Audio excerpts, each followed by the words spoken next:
What would it take to arouse your life, to experience more connection, more pleasure, more realness, in and outside of the bedroom?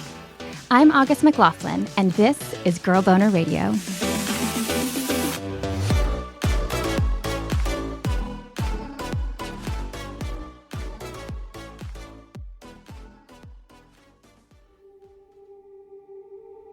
I can have a pity party. I can beat myself into oblivion for not accomplishing everything I wanted to by 50 or not. Or I can just say, you know what, fuck it. I'm 50 and fabulous. This is who I am. And I'm on a good path, and I only foresee it getting better. And I had the dream that Kali lifted up her skirt and let me crawl up into her womb to see the universe. And I thought, oh my God, it's like I have a whole universe within me. And that sensuality is that universe.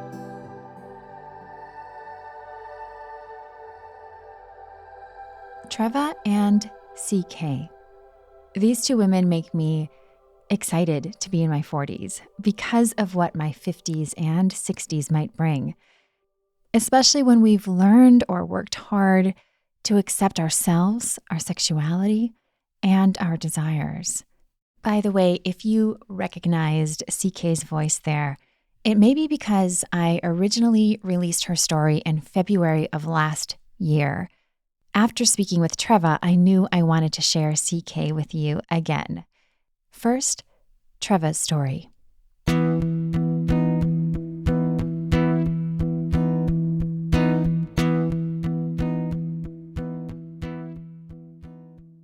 Treva Brandon Scharf is a dating coach and author who did not skip a beat when I asked her about her early sexuality memories. One memory in particular was exciting.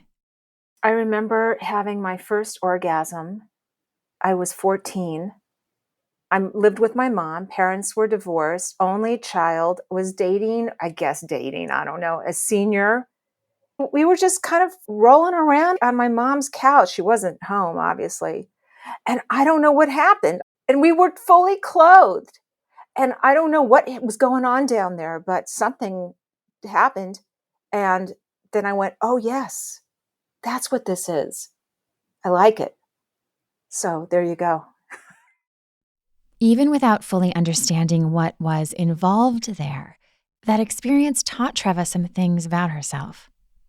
I gathered that I was a very orgasmic creature, and I had no hang-ups about sex. There was no shame. I was such a free-range kid.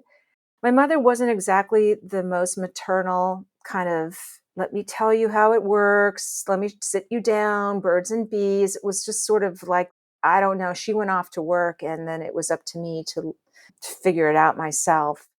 I had a lot of freedom and not a lot of need to abuse that freedom, if you get my drift. She trusted me too. I stayed a pretty good girl.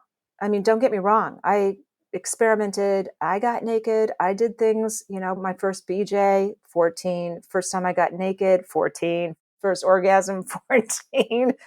14 was a big year. Oh, and I got my period at 14. So, A big year indeed. Fast forward to Treva's early 40s, approaching 43 specifically. That's when Treva had another really big year, in challenging ways, which led her to a big decision, to set her sights on becoming a single mother. I had ended a very difficult relationship that I was hanging on to for dear life, thinking, oh, goody, I'm going to get married and have kids. And this guy just was in no shape, no way he could do it. But I hung in there for about a year and a half and trying to force a square peg into a round hole, but there was no way. The guy was divorced, newly divorced, and had 2 small children already. He also had a ton of personal issues that just made it extremely difficult to be with him. And I was 42, about to turn 43. Older than most of her peers when they had the urge to have kids. I can't do anything about that. Things occur to you when they occur to you, right? Treva considers herself an amateur astrologist and she believes what she was going through was set by the stars. I had a Uranus return, which happens approximately 42, 43 years old. And it's when the planet Uranus comes back to the place of your birth. People, I don't know, they go a little nutty. They get divorced. They have affairs. They buy fancy cars. In my case, I looked around and thought, oh my God, I didn't forget to get married and have kids, but I sort of lost track of time.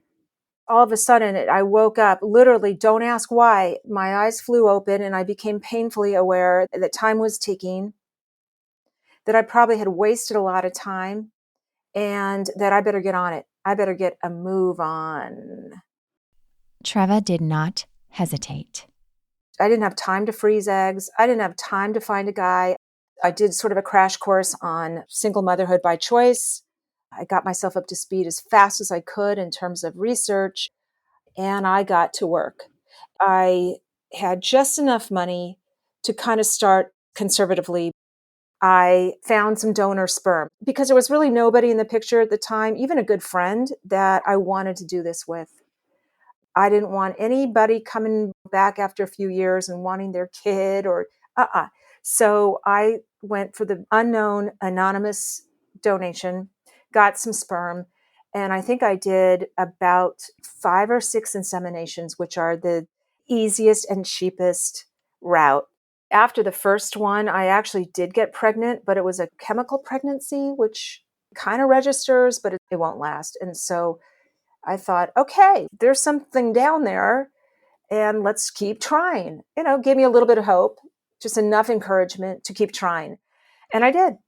I told my parents in the beginning that I wanted to get pregnant and was met with unbelievable disdain and contempt. Shockingly. I mean, they just shocked me. And again, I mentioned that I'm an only child, and I thought, oh my God, they'll be so happy, right? No. They were not pleased that I was doing this. And it made me realize in an instant, I'm going to have to lie. I mean, I'm going to have to keep this whole thing from them, which I did. Wow. Did they say why they didn't like the idea?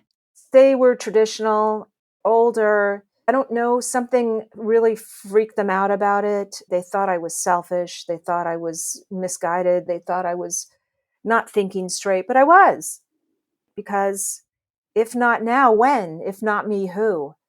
So I took matters into my own hands, which I thought they would have respected, being an independent person and self-reliant. That's how they raised me.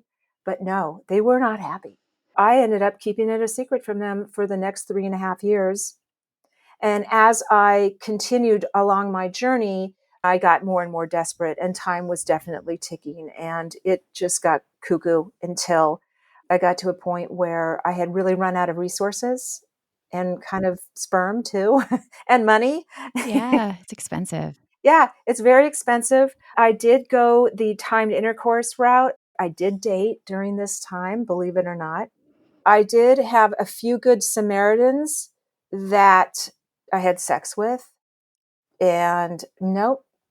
I even had a boyfriend during this time, and God bless him, he tried. So I had one-nighters. Treva also tried in vitro fertilization, where an egg was removed from her ovaries, fertilized with sperm in a lab, then returned to her uterus with hopes it would develop into pregnancy. So there was a whole next level of money and involvement and drugs and doctors and more procedures. And you're monitored a lot closer. There are labs galore. You take your blood. And I felt like, I was seeing these people, the technicians, more than I did my own friends and family. And I was with a great doctor, and they were super hands-on with me. And I did 3 rounds of IVF, once with fresh sperm that my then boyfriend had come in with me to the masturbatorium, as they call it, jerked off in a cup, and then 2 other times with more donor sperm. And then I had the whole egg retrieval thing. They put you on like a 2-week course of injections, and then they go in for your retrieval, which you're put under. They get out as many as they can, and then they go to the lab where they are met with the sperm. The embryologist transfers however many back into you. So I did that 3 times and it did not work. And you mentioned dating and then also having sex with like volunteers or people that you'd chosen and things like that. How did this whole process, because your body has become this like goal vessel beyond, Petri dish. yeah, like you'd been so in touch, you said, with your body. How did that impact your desire for sex, your pleasure, sexual experiences, all of that? Wow. When there's something on the line, okay, I love sex, don't get me wrong. And I used to get super horny when I ovulate. But now I have like, oh, we have a goal. Let's get to it, come on. So yes, there were times when I'd have a boyfriend, or there was a time when before the boyfriend, there was a guy from high school that came back into my life. And he just, out of the goodness of his heart, wanted to knock me up. It was the strangest thing ever. But then again, who was I to say no? So I was like, fuck it. And that is exactly what they did. I would like lock myself for a few days, like at home, and go on these fuck binges, 48-hour window, and just bang as much as I could. That didn't work, but it was fun. It was a nutty time. It was crazy. But I'm telling you, desperate times call for desperate measures. Through all of that, pregnancy never panned out for Treva. I almost cannot question it because it will take me to a very sad, sort of dark place. Why not me? And what happened? And was I not worthy? Or was God punishing me? Or, for waiting for, I don't know. I could go on and on and on. Even so, Treva does not feel like her attempts were for nothing. There is something incredibly empowering about setting out to do something and doing it, regardless of the result. For that reason, I pat myself on the back because I did it. Does it hurt me? Yes, it does still to this day when I see my friends' grandkids and I'm looking at these babies and I'm, that's kind of a little bit of a killer. There's certain things I have to like almost physically, consciously change the channel in my mind as if I'm turning the channel on a TV because it's not a good place. You can hear a bit about that experience and the relationship that pushed Treva to the end of her rope, showing her she was done with fertility treatments and baby attempts on Patreon, or in much more detail in her book. It's called Done Being Single, A Late Bloomer's Guide to Love. Treva did find love through this journey, eventually. The pregnancy thing, the baby thing really, really kicked my ass for the better. It made me grow up. I took myself a lot more seriously. I took the guys I dated seriously. And I think I would have felt a lot worse had I not tried. So trying is really everything. And then you sort of have to detach from the outcome. So in those 4 years, I wasn't putting up with any shit. No more dead ends, no more non-starters, no more 1 foot in, no more guys who just, no. I got really serious about me. As a result, the better I became as a person, the better the guys got, the better my choices became, and the more attractive I became, I think, and the better quality I was able to attract, because that's what happens. I am now 50, and I met my husband on my 50th birthday. Don't think I didn't have some heartaches in there in those years. I met great guys, but no, they weren't going to cut it. They were never going to cut it, because at that point I had done the work so masterfully that if you want to be with me, you're going to have to step it up, man. Treva credits 2 things for meeting the man she would end up sharing life with. I truly just let go, and I took marriage off the table. I had been kind of holding on to it, hoping I can still get married. And I always wanted to get married. That was sort of the dream, right? The weeks up to 50, I was just anticipating, who am I going to be at 50? What am I going to do when that clock turns? I have options. I have choices. I can go to bed and not get out of bed. You know what I mean? I can have a pity party. I can beat myself into oblivion for not accomplishing everything I wanted to, or not. Or I can just say, you know what? Fuck it. I'm 50 and fabulous. This is who I am. And I'm on a good path, and I only foresee it getting better because that's what was happening. And so I actually turned 50, and instead of having a pity party, I had a party because I thought, well, I'm never getting married, so I'm going to have a wedding-ish, kind of like a big birthday / right, the wedding I'm never going to have. And I had a big fucking blowout, man. And I invited this guy, Robbie, that I had met on Facebook, and he showed up. Oh my God. And that's how he came into my life. So here's this guy who also had never been married, kind of my male counterpart, right? He was just a super nice guy. And he was really he was just everything I'd ever look for in a good human being. Interested, curious, dependable, humble, direct, considerate. So we just started a date. Apparently we were on the same page, vibrating at the same frequency. As far as where she is now in her sexuality and how this relationship has intertwined with that, it's been a learning curve. And where are you now today as far as your body and sexuality, your relationship with your body and sexuality? That is a great question. I'll give you two versions of an answer, okay? For someone who was so used to non-monogamy, someone who was single for so long, someone who was so well suited for kind of change and variation, I wasn't typically like a long-termer girlfriend. And I have no hangups about sex. I enjoy it. I've had one-nighters. I've had friends with benefits. I've had all kinds of variations on a theme. So here's what got interesting is now settling down with one person. And we did not live together before we got married. I had never lived with a guy before I was 50 years old. So here I am in this committed, very committed relationship finally for the first time, and it is rock solid. He's all in. I'm all in, man. I'm like, let's do this, right? But how weird was it? What an adjustment. When she was single and wanting to get married, Treva said, sex felt a bit like auditioning.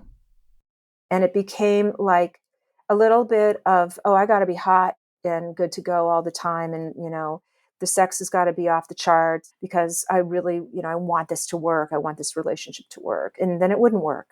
So then there would be another guy in the picture and I'd get to know him and the sex was super hot and, as it is in the beginning. Then it ended before it even began.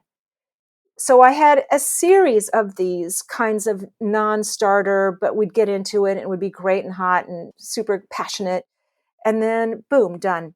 So now I'm with one person. And that was quite an adjustment. That was like, oh no, I don't have to flirt anymore. I don't have to be super sexy and I don't have to be out there and looking and attractive. And I am for my husband, don't get me wrong. But it was weird, almost like slamming on the brakes. And then you get used to sex with one person. That beautiful thing. I was not used to sex with security. I was not used to sex with stability. I was not used to sex with being loved. And that was all really new and crazy and beautiful. And then guess who goes into menopause at 54? So now sex becomes something else. That was 5 years ago. And while Treva said that things like topical progesterone and estrogen have helped, her personal sexuality has shifted, and so has her husband's. I am for sure not like, a raging sex machine, but that's just what happens. And you know what? Neither is my husband. I'm 60 and, hubby's 66 now. And we're not exactly banging away every night. That's the way it is, she said. And that's just fine. The important thing is that they're happy. The guy has been an outstanding husband. I mean, for someone who was never married either, shit, this guy has really just risen to the occasion. I can't tell you how nice it has been to get off the merry-go-round or whatever it is. And don't get me wrong, I really enjoyed dating. I did. I must have loved it because I wouldn't have done it for so long. I mean, let's be honest. I had options. I could have gotten married, but I wasn't ready and I wasn't exactly hating dating. So I just kept going and figuring like everything in life, it will happen when it happens. But I love it. I'm so happy to be with a guy that's really a partner, and we're in this together. I wish it had happened 30 years ago, but I don't think even if he stared right at me in the face, right, I probably would have passed because I wasn't ready. Knowing what you want and what you're ready for is at the heart of the advice that Treva wanted to leave us all with. So yeah, I straddled, no pun intended, I straddled two worlds. I'm the last year of a boomer, okay? So I'm still a boomer, but I also had to be a super independent, empowered, progressive single woman at the same time. I come from these two worlds. And at times they mesh. Other times they don't, because I'm super old fashioned in a lot of ways. But then I'm super progressive in a lot of ways too. So I would say that it is a great time to fly your freak flag. It's a great time to be experimental. It's a great time to discover. And it's a great time to be single.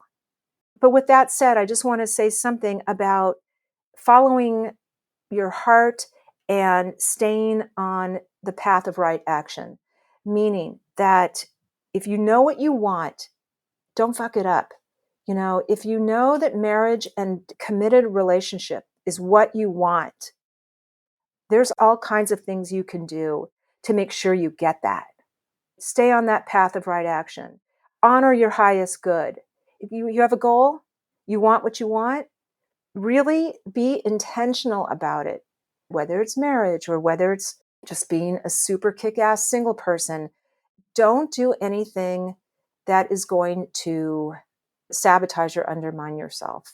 Be intentional. That's kind of what I would say. Feel really good about it. Be strong, have a thick skin. That's another thing. It's hard to do sometimes because there are shamers and there are haters, and we are our worst shamers and haters, right? So turn that channel, by the way, here we go, circling back to, your thoughts being a certain channel on the TV. Turn that channel, man, and feel good in your skin. Feel proud, and you're going to be okay. And life will bring you beautiful things when you least expect it.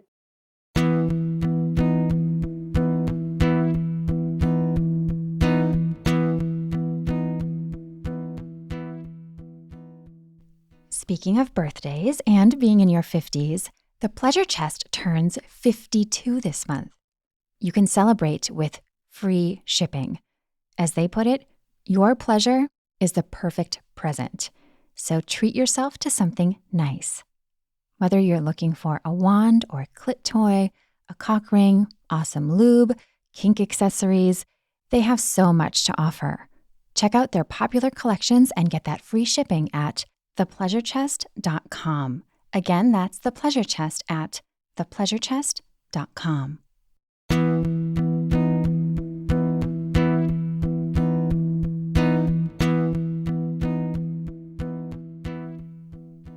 Now, CK's story. Today, she is a writer, director, author, filmmaker, yoga teacher, meditation teacher, and therapist. Early on, her sensuality was a huge part of her, but she learned that it was shameful. My dad would keep Playboy magazines on the coffee table underneath the Time magazine. My mother would be distraught and beside herself about it. We were never told to touch his magazines. And how I know that there was a Playboy magazine underneath that is just because it was just, you heard the fights, you heard the talking about it. She said there was this sort of unspoken message that kind of sexual expression was a bad thing. She would try to bring us up as good girls. My father wanted good, pious girls, wearing dresses and silent.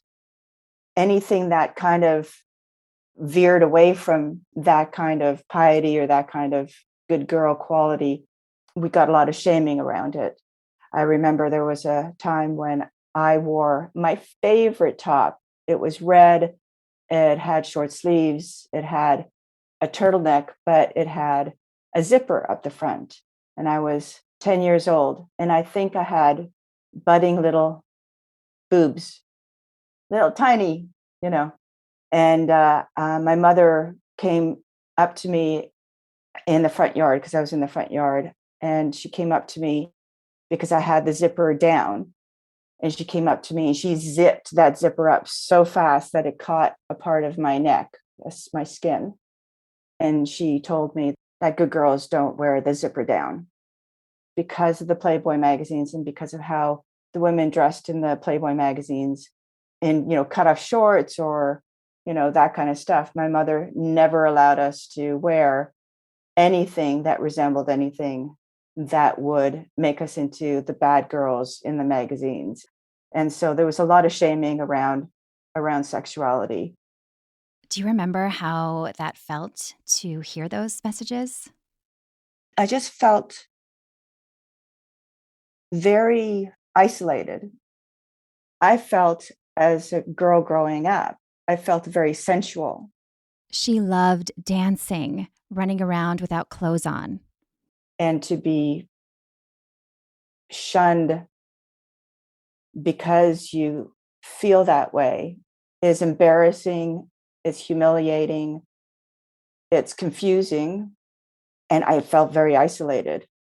I don't know if I understood sexuality. All I knew was how I felt in my body was shameful, and that I wasn't supposed to express myself that way.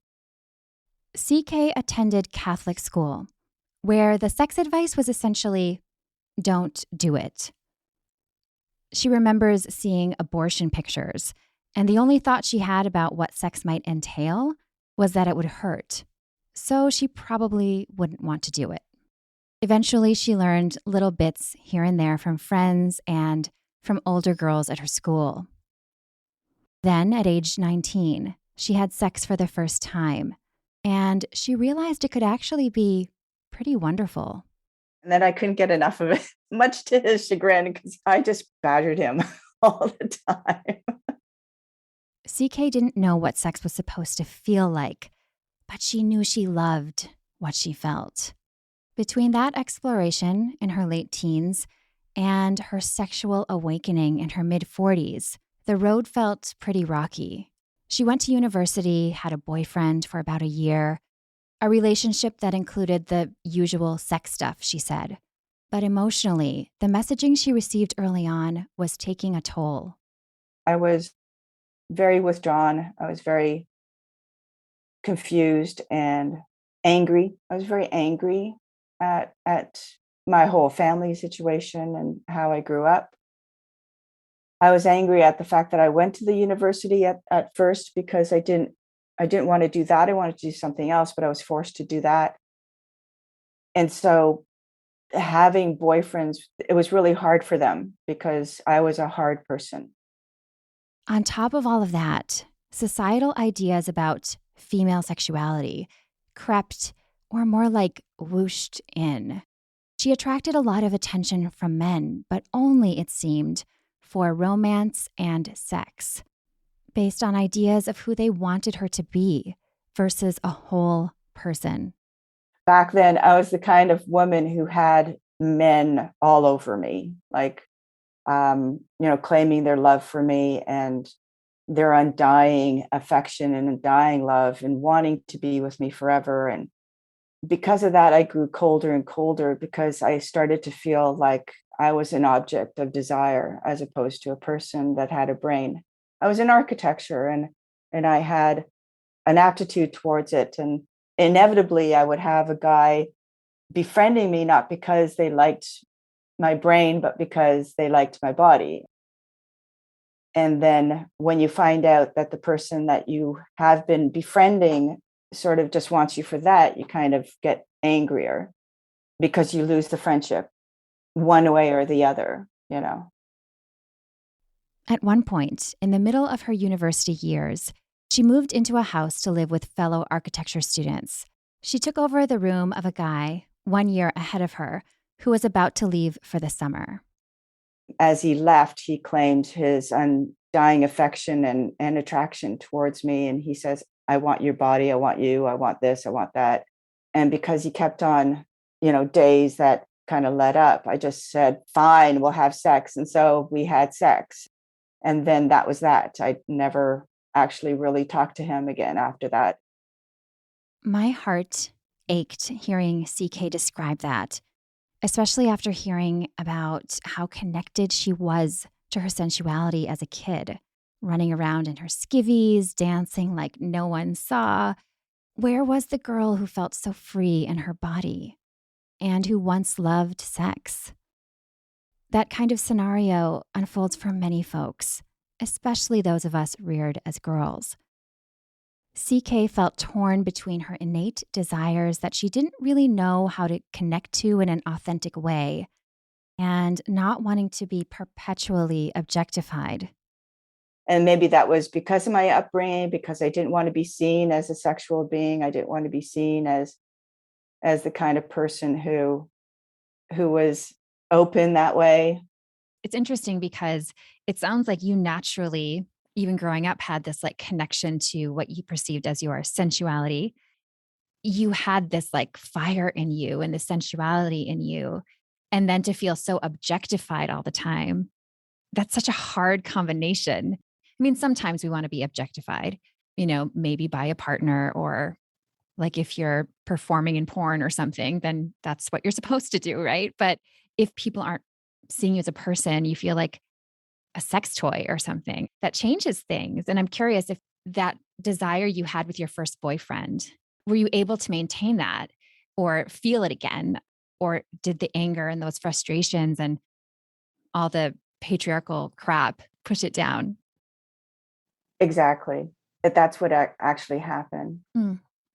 In those years after that first time into university and into even my 30s, is that you're not in control.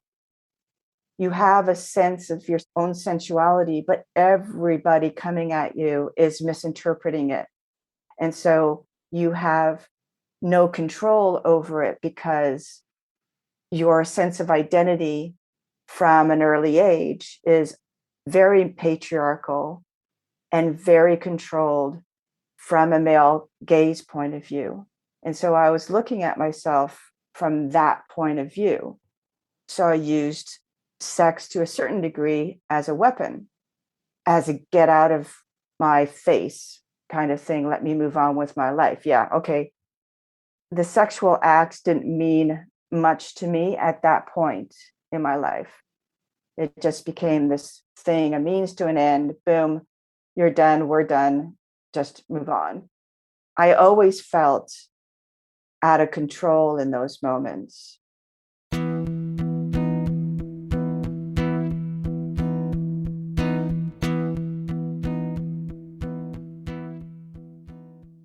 That all started to change for CK in her 40s. Leading up to that, she had ended a marriage she described as similar to her childhood, full of religion-related strictness and shaming. She and her ex have remained friends, but that decision was difficult. She just knew she needed to break free. So I broke free and I went deep dive into therapy and yoga and meditation. And at first that was about not necessarily controlling the body, but about getting so in touch with the body and in touch with my psyche and in touch with everything other than what had made me identify who I was. So yoga and meditation and therapy were really great tools to start getting me in touch with who I really was and that sensuality. She even decided to open up a yoga studio. 2 years in, everything seemed to be going great when she discovered something devastating. My world kind of shattered because the boyfriend that I had at the time broke up with me. He had an affair. So he left. And I was so distraught. And I was so distraught at how distraught I was. I just couldn't believe how unhinged I became. She was supposed to be on top of things, in touch with her sensuality and her sexuality. Things were supposed to be different now, better. A few months later, CK asked her ex why it all happened, what had gone wrong, other than his own behaviors. And he said that I was not very affectionate, and I was cold, and I was angry. She thought she had resolved that, but as she contemplated his words more, she realized she had not opened up enough. The restriction from her youth wasn't gone, and related healing remained. Although we had great sex, somehow, as a person, I was still closed. It was like profoundly revealing to me that I still wasn't that open person I thought I was. And, in spiritual practice, you have to know that you're never done. You're never cooked. So she asked herself what she could do. Now that I'm alone, what can I do? And so start to go online. At that time, connecting with people virtually didn't involve FaceTime or videos. It was mostly texting, typing back and forth, and sometimes phone calls. And CK was on a mission. Before long, she met someone. The kind of person I thought that I needed to kind of take me to the next level. He wanted a submissive. And I thought that's perfect because I'm a feminist. I'm in charge. I'm in control. And I have to, release that submissive quality that is part of the sensual, life.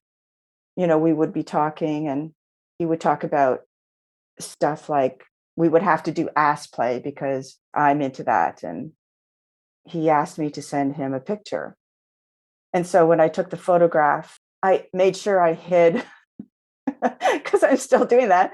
I made sure I hid my nipples and my pussy and who I was, except for my lips, because I think my lips are pretty sensual. And so I sent him a picture. And he asked me why I was hiding. And I didn't want to answer the question because she doesn't know why.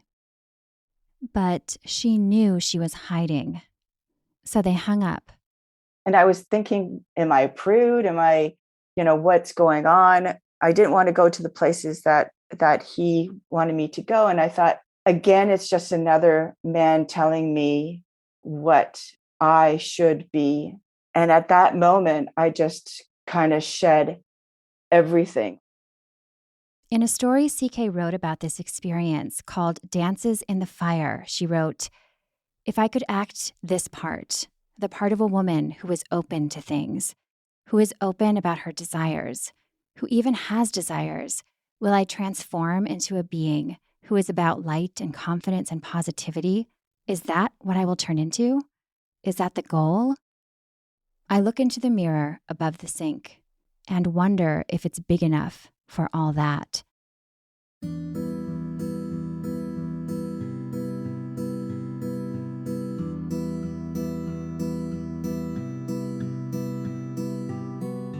That night she dreamed about a goddess called Kali, who's known for creation and destruction. She stomps on the heads of men and she wears the skulls of men around her waist and she has a blue tongue. And CK later learned that holy people called sadhus would wait for Kali to lift up her dress to show them the universe. And I had the dream that Kali lifted up her skirt and let me crawl up into her womb to see the universe. And I thought, oh my God, it's like I have a whole universe within me. And that sensuality is that universe.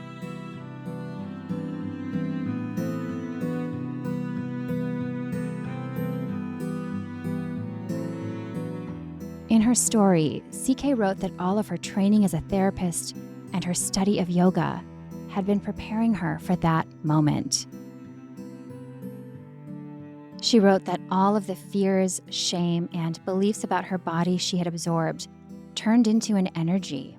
She added, "I feel it burn deep within me, like being flayed from within, all of it loosened from my very being through all the work, and I'm on fire. My body lets go. I melt to the floor and sob. Naked and writhing, my body gives me the orgasmic release of becoming, a moment of grace. Would you describe that as almost like, I don't know, like a spiritual orgasm? I mean, it seemed like there was definitely a climax and a release. Yeah, I mean, it was like that kind of sobbing that it comes from that kind of release. And I was alone in my apartment, and I was just on the floor sobbing, and released and relieved, completely relieved.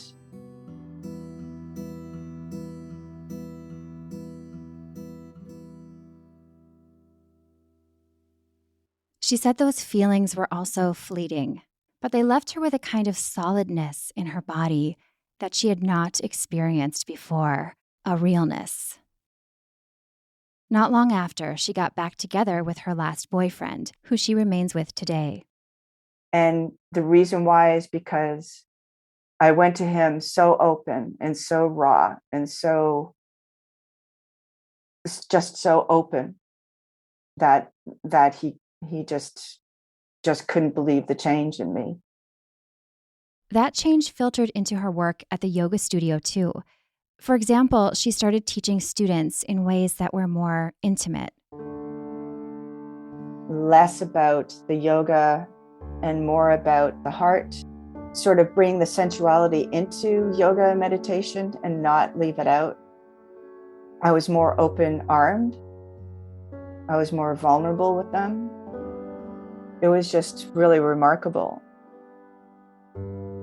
Back at home, she and her partner experimented together with other folks online, the way that she had been exploring on her own, with a community she described as amateur porn stars.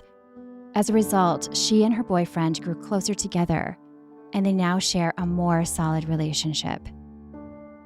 It was definitely healing, because I remember when I was a kid, and this is funny, I've never told this to anybody, but I used to, when I was a kid, after my bath, I would take the face cloth, and it was wet, and I would put it over my little nipples, and then I would look in the mirror and then let it fall and just like do a little dance. So You did a little striptease. I did a little striptease, and I loved doing it. And so it brought it full circle for me that I was doing a little naked dance for people and being kind of like, that sensual woman that I've always wanted to be and always wanted to express. And why not? To have that sensuality, to have that playfulness with, sexuality and sensuality. And I was never able to play. And so finally, this whole opening gave me a chance to play.